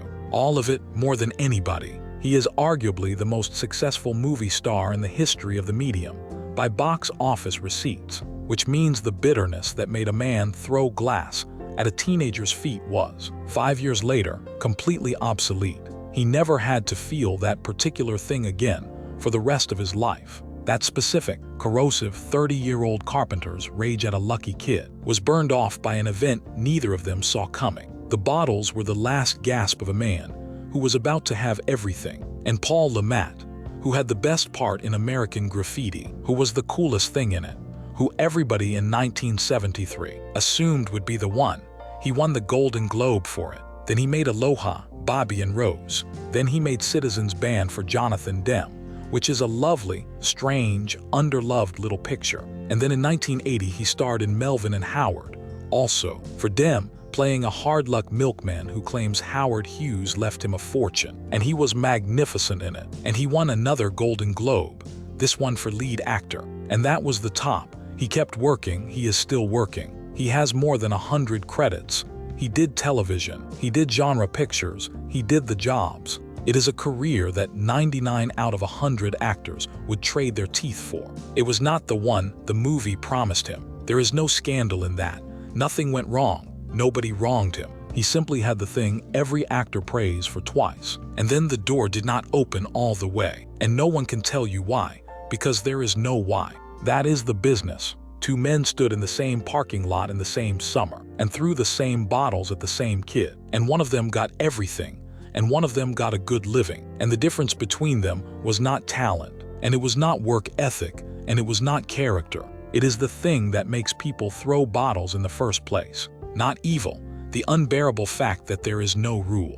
Ron Howard, meanwhile, went to work. Night Shift in 1982, a comedy set in a morgue, with Henry Winkler and a young Michael Keaton going off like a firecracker. Then Splash in 1984, and Splash is where you can actually measure how much the striped shirt was still costing him. He could not get actors. Nobody wanted to be in a mermaid comedy made by Opie for the Disney Company, which at that point was a studio in serious trouble and had a reputation for kid stuff. So he ended up with an unknown, a young man off a failed sitcom named Tom Hanks, and John Candy, and Daryl Hannah. It was a hit. It launched a partnership with Hanks that has now lasted more than 40 years. And it worked because the director had been raised by a man who taught him that if the scene is true, you do not need a star. Then Cocoon in 1985, where he had to direct a company of legends, and he has been honest that it was not always easy.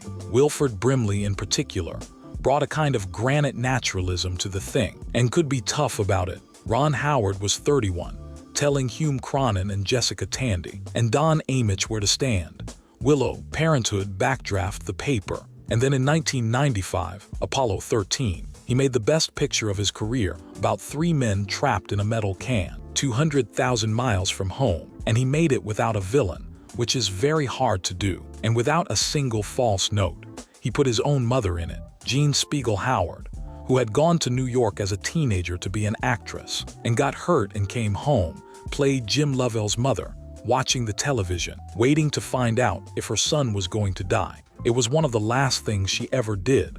She died in 2000.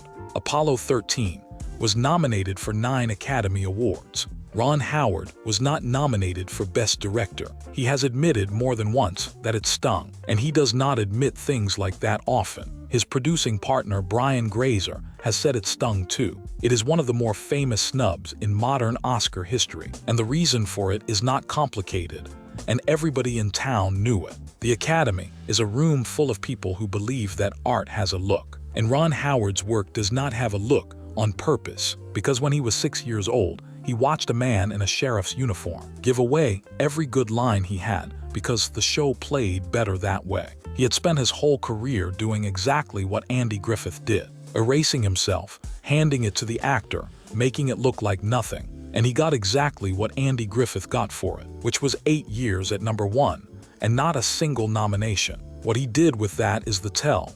He did not campaign. He did not complain.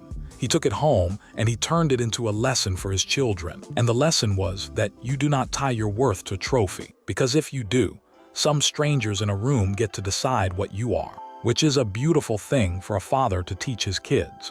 It is also the exact same move he had been making since he was 8 years old. Make it smaller, find the word just, do not let them see it land.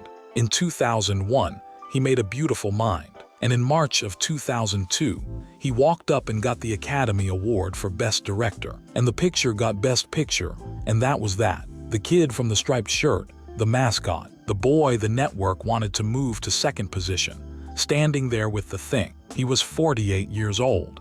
He had been working for 46 of them, and somewhere in there, in a conversation that has almost no documentation and does not appear in any of the official histories, Paul McCartney fixed him. They talked, and the subject of Ron Howard's childhood came up, the way it always came up, the way it had come up in every interview he had given since he was 20. And Ron Howard did what he always did, which was to be gracious about it and a little careful about it, and to move the conversation along, because he had spent his entire adult life trying to be seen as a filmmaker and not as a boy in a striped shirt going fishing. And Paul McCartney told him to stop, not in a scolding way. He told him to embrace it, to stop holding it at arm's length, that it was his, that it was good, and that running from it was costing him something and buying him nothing. Now think about who was saying that. Paul McCartney is a boy from Liverpool whose mother died of cancer when he was 14 years old.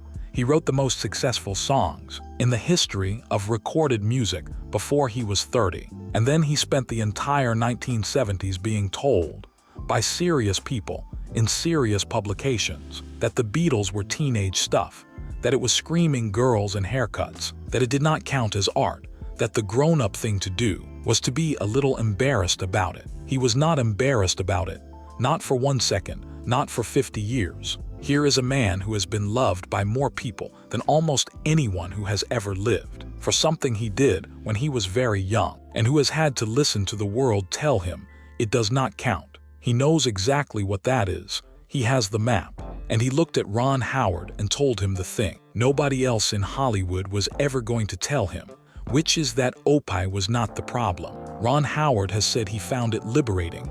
That is his word. And you can watch the change happen in the record if you go back and look. The way he talks about the Andy Griffith Show changes. The way he talks about Happy Days changes. He stops being polite about it and starts being proud of it. He starts telling the stories, because until that conversation, Ron Howard's entire adult life had been one long argument with a nickname.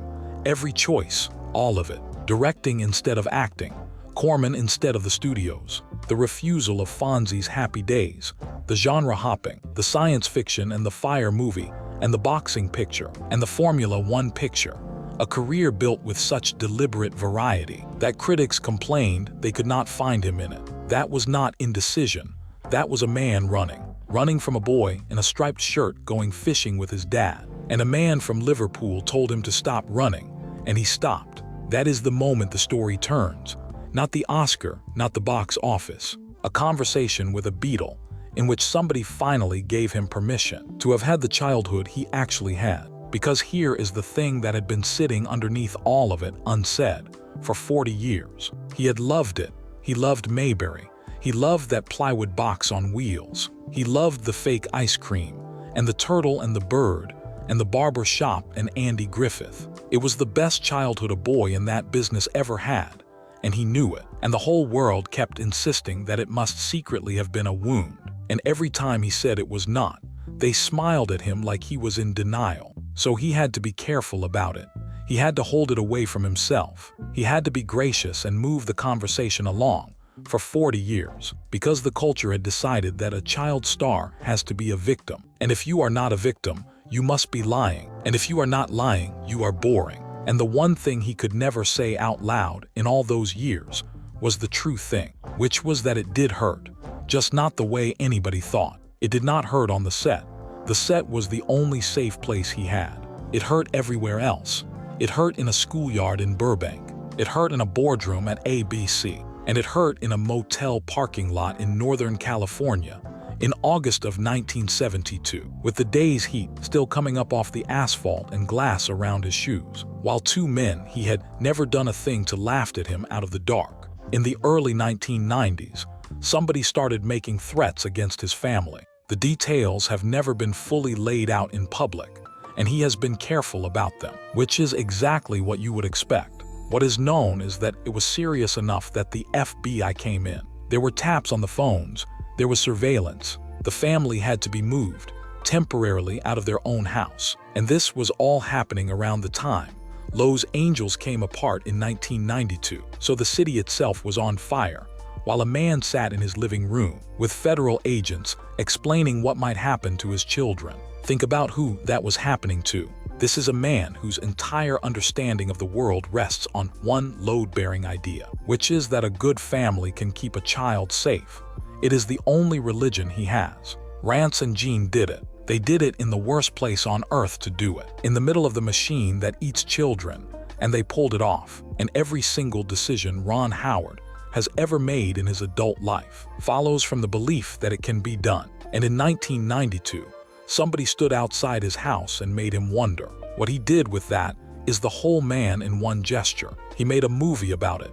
Ransom came out in 1996. Mel Gibson plays a wealthy man whose son is taken, and who does the one thing you are never supposed to do, which is refuse to pay and put the money on the kidnappers' heads instead. It is a hard, cold, furious picture, and it is by some distance the angriest thing Ron Howard has ever directed. And it made a great deal of money, and almost nobody watching it knew that the man behind the camera had lived in the first 10 minutes of it. That is the method. That is the whole method. And he learned it before he was 10 years old. Go back to Mayberry. Go back to a 9-year-old boy standing over a fake bird, needing to cry, and reaching back into the real death of his own real dog, to find the feeling and put it on film. That is what he did with the FBI.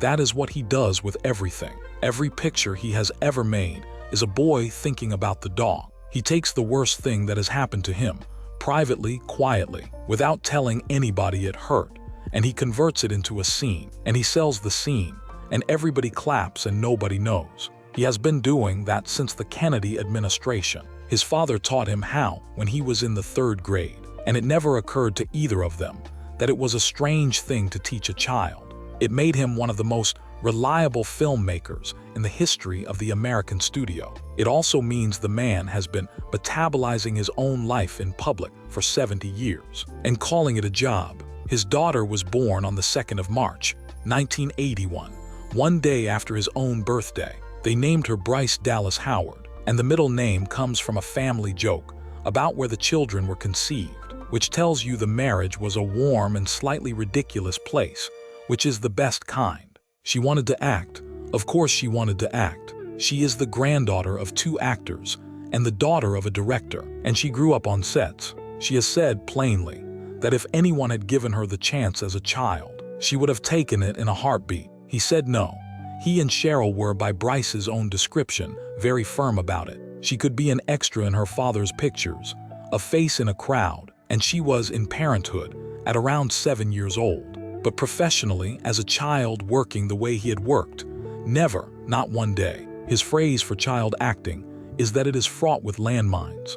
That is a remarkable sentence coming from him. This is the man whose entire public position for 60 years has been that his own childhood was wonderful, that the set was a gift, that he was lucky, that his parents got it right, that he is the exception who proves it can be done. And then he had a daughter who wanted the same thing, and he looked at her and he said no, and he used the word landmines. That is the tell. That is the whole confession, in one word, from a man who has never once complained about anything. They left Los Angeles. They moved to Armonk, New York, and then to a farm in Greenwich, Connecticut, which is about as far from a soundstage as you can get and still be on the same continent. There were chores, there were animals, there was actual physical labor, the kind where you come in dirty and tired and nobody claps. At 14, Bryce Dallas Howard got a job waitressing at a deli. She needed a parental waiver to do it because she was too young to work legally, and her parents signed it. Think about that piece of paper. A father who had been a professional actor at 18 months old, signing a form so his daughter could carry plates for minimum wage. She worked an assembly line in a factory. She babysat. She walked dogs. She nanned. Then she went to Greenwich Country Day and Byram Hills High School and NYU. And she started in the theater, doing Shakespeare in a park. And she got her break at 23 in a picture by M. Night Shyamalan, on her own with nobody's help, at an age when her father had already been famous for 17 years and had been out of Mayberry for 9. Her brother Reed went into golf. Now here is the honest reading of that, and it is not the flattering one. He was not protecting his children from a bad childhood. He has never once said his childhood was bad. He does not believe it was bad. He was protecting them from his childhood, the good one, the lucky one, the one that worked. And the reason is that he understood something about it that he has almost never said out loud. It only worked because of Rance and Jean. The whole thing was them. It was not the business. It was not Sheldon Leonard, and it was not Andy Griffith, and it was not the wholesome material or the family atmosphere on that stage. It was two failed actors from Oklahoma who never took a dollar, never moved to a bigger house, never let the boy be a product, stood off camera every single day for 8 years, and told a network star how to write their son's character, and then never mentioned it again for 30 years. It worked because of them. And Ron Howard, who is not a man given to grand statements, apparently did not trust himself to be them. He did not believe he could do what his father did. And he did not believe that 1980s Hollywood or 1990s Hollywood was Desilu in 1960. So he built a farm in Connecticut and made his kids shovel it. And there is a harder reading underneath even that one. And he has never said it. And I would not put words in his mouth. But you have heard the story now, so you can do the arithmetic yourself. He knew what happened in the yard at Robert Louis Stevenson Elementary. He knew what a bigger boy does to a famous kid. And he knew what it feels like to walk out to your car at 18 years old and have grown men throw glass at your feet in the dark. Whatever else he was going to do with his life, his daughter was not going to have to stand in that parking lot. And then there is his brother, who is the part of this story nobody wants to look at, and the part that proves all of it. Clint Howard was born in 1959, 5 years behind. He got the exact same parents, the exact same house in Burbank, the exact same protection, the same public schools, the same father standing off camera, the same mother keeping the phone free, the same refusal to touch a dollar of the money. He got the same set too. He was Leon in Mayberry, the tiny silent kid in the cowboy hat with the peanut butter sandwich, one of the great small gags in television history. And then at 8 years old, he got his own series, Gentle Ben, on CBS, where he played a boy in the Florida Everglades with a 900-pound bear. Same childhood, same love, same everything, and it did not hold. Clint Howard's adult life has had years in it that his brother has described, publicly and with obvious pain, as the worst thing he has ever been through. There was addiction. There were episodes where Clint was not in touch with what was real. There was legal trouble. And there was a stretch where Ron Howard, the most competent man in Hollywood, the one who can bring any picture in on schedule, the man who rescued the sinking Star Wars movie, genuinely did not know if his little brother was going to live. There was tough love. There was Rance holding the line again, the way he had held it in 1963, when the crew got crude around a 10-year-old. Clint got clean. He has worked for 65 years. He has been in almost every picture his brother has ever made. He is one of the most recognizable character actors alive. And people light up when he walks into a room. He is fine. He is more than fine. And he has said, publicly and firmly, that none of it was his brother's fault, and that anyone who suggests otherwise does not know what they are talking about. He has also said, with obvious affection, that Ron is a better big brother than he is a director, which from a man with Clint Howard's credits is a real compliment and also a very funny insult. But the fact remains, and you cannot make it go away. 2 boys, 1 house, 1 set of parents doing everything right, and one of them walked out of that childhood without a scratch, and the other one nearly did not walk out at all. So what was the difference? It was not love. The love was identical. It was not protection. The protection was identical. The difference is that Ron Howard had a door. He had, at 10 years old on a soundstage, a man named Howard Morris look at him and say he could direct. He had a thing he wanted to become. That was not the thing he already was. He had somewhere to go that was not backward. Clint Howard had the same childhood without an exit. That is not a moral judgment on anybody. It is not a failure of character. It is luck again. The same luck that made one carpenter a movie star and left the other actor in that parking lot with 2 Golden Globes and 100 credits nobody can name. There is no rule. There has never been a rule. That is the thing that has been sitting in the middle of this story since a boy in Newkirk, Oklahoma decided he wanted to act. And when people ask whether that childhood was worth it, whether the Howard method worked, whether you can really raise a child in Hollywood and get him out clean, they always ask about Ron. Nobody asks the other one. Jean Spiegel Howard died in September of 2000, 2 months after her son finished shooting a Christmas movie, and 5 years after she stood in front of his camera, playing a mother waiting to hear if her boy was coming home from space. Rance Howard died in November of 2017 at 89 years old. He had more than 200 credits. He was in Cool Hand Luke and Chinatown. He was in Splash and Apollo 13, and about 20 other pictures his son directed, and he never once got a lead in a single thing in 60 years of work. The farm boy from Newkirk, who changed his name in 1948 because Beckenholt was not an actor's name. He never got the career. He got the marriage, and he got the boys, and he watched from the wings, and he shut down the dirty talk when a 10-year-old was in the room, and he told Andy Griffith that a son should respect his father. In 2021, 4 years after Rance died, 21 years after Jean died, Ron Howard and Clint Howard published a book. They called it The Boys. That is not a title about Ron Howard. That is what their mother and father called them. It is a book about Rance and Jean, written by 2 men in their 60s, who finally had the words for what those 2 people had done. And the whole thing is a 60-year thank you note delivered too late, which is when all of them get delivered. And somewhere in that book, at 67 years old, Ron Howard finally tells the story of the parking lot. He names them Harrison Ford, Paul Le Mat in print on the record. And this is the part that will not leave you alone once you have noticed it. There is no anger in it. None, not a drop. He tells it the way you would tell a story about a flat tire on a good vacation. He explains that the bottles came in and burst at his feet. He explains that he asked them to hold up so he could move his car, and they did not. He gives it his own homemade word, opie shaming, the word he had to invent himself at 60 because nobody had ever given him one. And then he moves on to something else. He did not name them to settle it. He named them because it was true and it happened. And the book was about the truth. So here is the verdict. And it took 8 decades and 2 Academy Awards and a Beatle to get to it. They were not bullies. Not really.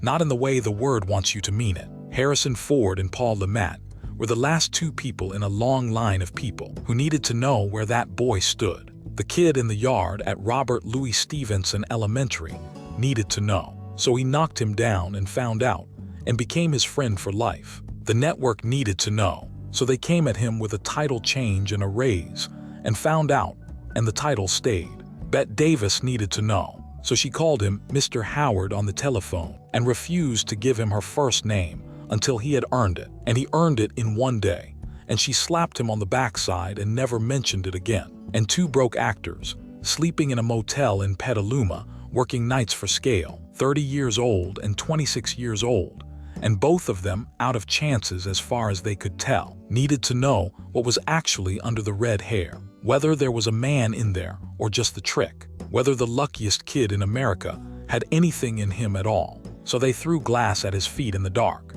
which is a stupid and cruel and completely human thing to do, and they got their answer.